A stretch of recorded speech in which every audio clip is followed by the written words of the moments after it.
Everyone, welcome to SB institute, welcome you all. তোমাদের প্রত্যেককে weekly current affairs সিরিজের ক্লাসে ওয়েলকাম করছি। আজকে দেখো এই যে 19শে মে থেকে 25শে মে এই সপ্তাহের কারেন্ট অ্যাফেয়ার্স নিয়ে কিন্তু আজকের ক্লাসে আলোচনা করব। এই ক্লাসটি খুবই গুরুত্বপূর্ণ কারণ প্রচুর ইনফরমেশন রয়েছে পরীক্ষায় আসার মতোই, ঠিক আছে? আর তোমরা যারা যারা আমাদের ক্লাসগুলি দেখছো, যদি আমাদের ক্লাসগুলি ভালো লেগে থাকে অবশ্যই লাইক, কমেন্ট এবং শেয়ার করো। আর যারা আমাদের চ্যানেলে নতুন রয়েছে অবশ্যই করবো চ্যানেলটিকে সাবস্ক্রাইব করে রাখো এবং পাশে থাকা বেল আইকনটিকে প্রেস করে রাখো, যাতে এক্সাম ওরিয়েন্টেড সমস্ত আপডেট এবং সমস্ত ক্লাসের যে আপডেটগুলি আসবে তোমরা কিন্তু নোটিফিকেশন পেয়ে যাবে। তাহলে চলো আজকে শুরু করব। প্রথমেই কি আছে সেগুলো আমরা দেখে নেব। দেখো কি আছে, BWF Thailand open. BWF Thailand open বলতে কি, দেখো আমরা দেখব ব্যাডমিন্টন ওয়ার্ল্ড ফেডারেশন কাপ, তাই তো? ব্যাডমিন্টন কি আছে দেখো, এই যে ব্যাডমিন্টন ওয়ার্ল্ড ফেডারেশন, তাই তো কাপ, এই যে দেখো ব্যাডমিন্টন ওয়ার্ল্ড ফেডারেশন কাপ 2024, যেটি অনুষ্ঠিত হয়েছে কোথায়? থাইল্যান্ডের ব্যাংককে। তাহলে আমাদের কোশ্চেন এখানে দিতে পারে কি, যে ব্যাডমিন্টন ওয়ার্ল্ড ফেডারেশন কাপ 2024 অনুষ্ঠিত হলো কোথায়? সেটা হচ্ছে থাইল্যান্ডে। ক্লিয়ার?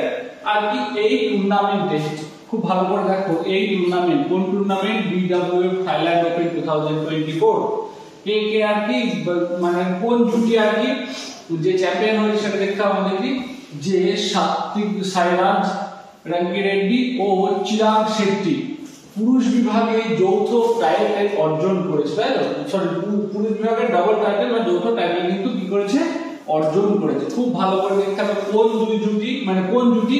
সাত্বিক সাইরাজ রাঙ্কিরেড্ডি এবং কি চিরাগ শেট্টি, এই দুজনের জুটি কিন্তু কি পুরুষ বিভাগে ডাবল টাইটেল অর্জন করেছে। কোন খেলাতে? BWF থাইল্যান্ড ওপেন 2024, যেটা অনুষ্ঠিত হয়েছে কোথায়? সেটা হচ্ছে থাইল্যান্ডে। ক্লিয়ার? তারপরে দেখো কি, চীন দেশীয় চ্যান গো ইয়াং আর কি লিউ ইয়ে এই জুটিকে হারিয়ে, তাহলে কোন জুটিকে হারিয়েছে বা কোন দেশকে যদি হারিয়েছে বলে, তাহলে কিন্তু আমাদের বলতে হবে চীনকে, ঠিক আছে? আর জুটির কথা বললে তোমরা তো দেখতেই পাচ্ছ, এই জুটি আর এই যে চ্যান গো ইয়াং আর লিউ ইয়ে, এই দুই জুটিকে, চীন দেশীয় জুটিকে হারিয়ে কিন্তু আর কি ভারতের যে প্লেয়াররা কি করেছে? পুরুষ বিভাগে ডবল টাইটেল অর্জন করেছে। চলো নেক্সট দেখবো বিশ্ব মৌমাছি দিবস। বিশ্ব মৌমাছি দিবস কবে পালন করা হয় সেটা আমরা দেখবো। কি আছে? বিশ্ব মৌমাছি দিবস প্রতি বছর 20শে মে বা 20 মে কিন্তু পালন করা হয় বিশ্ব মৌমাছি দিবস। আর এই দিবস পালন করার প্রস্তাব প্রথম পেশ করে রিপাবলিক অফ স্লোভানিয়া, তাই তো? রিপাবলিক অফ স্লোভানিয়া কিন্তু প্রথম এই যে মৌমাছি দিবস পালনের কথা বলা হয়। 2024 থিম কি আছে? বিজ এনগেজ উইথ ইউথ। আর কি এই যে বিশ্ব মৌমাছি দিবস, তাই তো? মৌমাছি কালচারটাকে কি বলে বা মৌমাছি চাষ পদ্ধতিকে কি বলা হয়? এপি কালচার বলা হয়। ক্লিয়ার? চলো তাহলে কি পেলাম আমরা? 20শে মে বা 20 মে হচ্ছে বিশ্ব মৌমাছি দিবস পালন করা হয়। প্রথম কোন দেশ প্রস্তাব করে? Republic of Slovenia. আর কি মৌমাছি চাষ পদ্ধতি কি বলা হয়? এপি কালচার বলা হয়। চলো তারপরে দেখবো new MD and CEO appointed LIC. LIC নতুন কি এমডি এবং সিইও অ্যাপয়েন্টেড হয়েছে, সেটাকে আমরা দেখে নেব। কি আছে দেখো, লাইফ ইন্স্যুরেন্স কোম্পানি ঋষভ গান্ধীকে, ঋষভ গান্ধীকে নতুন ম্যানেজিং ডিরেক্টর বা এমডি আর কি চিফ এক্সিকিউটিভ অফিসার হিসেবে কিন্তু নিযুক্ত করেছে এলআইসি, তাই তো? আর কি তিনি 5 বছরের জন্য এই পদে নিযুক্ত হয়েছে, 5 বছরের টার্মে কিন্তু তিনি নিযুক্ত হয়েছে। আর কি বলছে, তিনি ডেপুটি সিইও পদে ছিলেন, অর্থাৎ তিনি ডেপুটি সিইও পদে ছিলেন। আর আরেকটা বিষয় আমাদের জানতে হবে, তিনি স্থলাভিষিক্ত হলেন। ভালো করে দেখো, RM বিশাখা স্থলাভিষিক্ত হলেন, অর্থাৎ এই যে বর্তমানে যিনি আর কি যে ঋষভ গান্ধী হলেন কি এলআইসি এমডি এন্ড সিইও, তাই তো?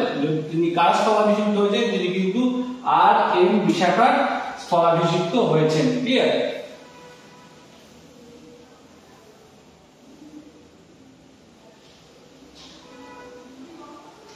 দেখো তিনি হচ্ছে RM বিশাখার স্থলাভিষিক্ত হয়েছেন। ক্লিয়ার? তারপরে দেখো নেক্সট কি আছে, host of AFC Women's Asian cup 2026 and 2029 দুটোই খুব গুরুত্বপূর্ণ। কি এশিয়ান ফুটবল কনফেডারেশন, তাই তো? AFC means Asian football confederation. Women's Asian cup, back কথা ওমেন্স কি মহিলাদের কি এশিয়া কাপ, যেটা 2026 এটা অনুষ্ঠিত হবে কোথায়? এটা কিন্তু অনুষ্ঠিত হবে অস্ট্রেলিয়া, অর্থাৎ এর আয়োজক দেশ হচ্ছে অস্ট্রেলিয়া।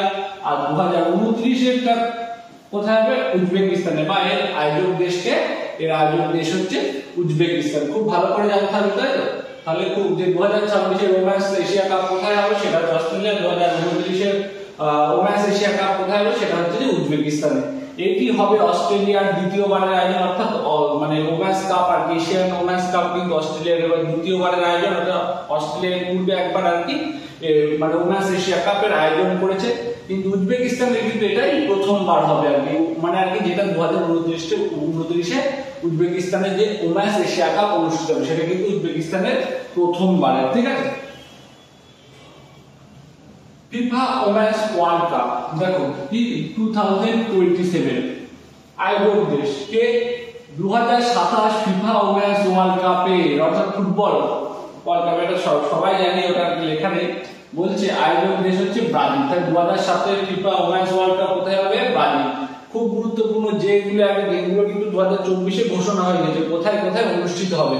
এই যেগুলো আর কি ঘোষণা হয়ে যায় আর কি মানে আর কি সামনে যে বছরগুলো আসে সেই বছরগুলিতে যখন আসে আর কি, অর্থাৎ হয়তো 2024 চলছে যদি বা মানে 25 যেটা আর কি অনুষ্ঠিত হবে, এইরকম দিনগুলো কিন্তু খুব গুরুত্বপূর্ণ। যেমন এই যে 2024 ঘোষণা হয়েছে, যেমন 27 হবে, 26 হবে, 29 হবে, এইগুলো এই যে দিনগুলি কিন্তু এগুলো কিন্তু খুবই গুরুত্বপূর্ণ থাকে, ঠিক আছে? আর এটি 10ম ফিফা ওয়ার্ল্ড কাপ যা ব্রাজিলে অনুষ্ঠিত হবে, কি? আর ফিফাটা কি বলছে? দা ফেডারেশন ইন্টারন্যাশনাল ফুটবল অ্যাসোসিয়েশন, তাই তো? 1904 সালে গঠিত হওয়া আন্তর্জাতিক ফুটবল নিয়ন্ত্রণকারী সংস্থা, কি ফুটবল খেলা নিয়ন্ত্রণকারী সংস্থা, যার সদর দপ্তর সুইজারল্যান্ডের জুরিখে অবস্থিত। এক কথায় তাহলে কি যদি বলা হয় আমাদের আন্তর্জাতিক ফুটবল, এর 4টি অপশন দিয়ে বলবো তোমাদের যে দিনগুলি কিন্তু কোনটি আন্তর্জাতিক ফুটবল খেলা নিয়ন্ত্রণকারী সংস্থা, তাহলে কিন্তু আমাদের বলতে হবে ফিফা বা দা ফেডারেশন ইন্টারন্যাশনাল ফুটবল অ্যাসোসিয়েশন, যেটা 1904 সালে গঠিত এবং যার সদর দপ্তর কোথায়? সুইজারল্যান্ডের জুরিখে অবস্থিত, ঠিক আছে? তারপর দেখো বুদ্ধ পূর্ণিমা বা বুদ্ধ জয়ন্তী, বা এটা কিন্তু বৈশাখী পূর্ণিমা নামেও পরিচিত, তাই তো? এটা কবে? সারা বিশ্বে মে মাসের পূর্ণিমা তিথি বা বৈশাখ মাসের পূর্ণিমা তিথি, অর্থাৎ গৌতম বুদ্ধের জন্মদিবস বুদ্ধ পূর্ণিমা হিসেবে কিন্তু পালিত হয়, তাই তো? আর কি আছে? 2024 বুদ্ধ পূর্ণিমা 23 মে পালিত হচ্ছে। দেখো ডেটটা কিন্তু কি যে বৈশাখী পূর্ণিমাটাই কিন্তু জন্মতিথি হিসেবে কিন্তু ধরা হয়, সেজন্য সেই দিনটা সেই বৈশাখী পূর্ণিমা বা ফুল মুন ডে, যে মে মাসের ফুল মুন ডে বা বৈশাখী পূর্ণিমা, বৈশাখ মাসের যে পূর্ণিমা দিন সেটাই কিন্তু বুদ্ধ পূর্ণিমা হিসেবে ধরা হয়।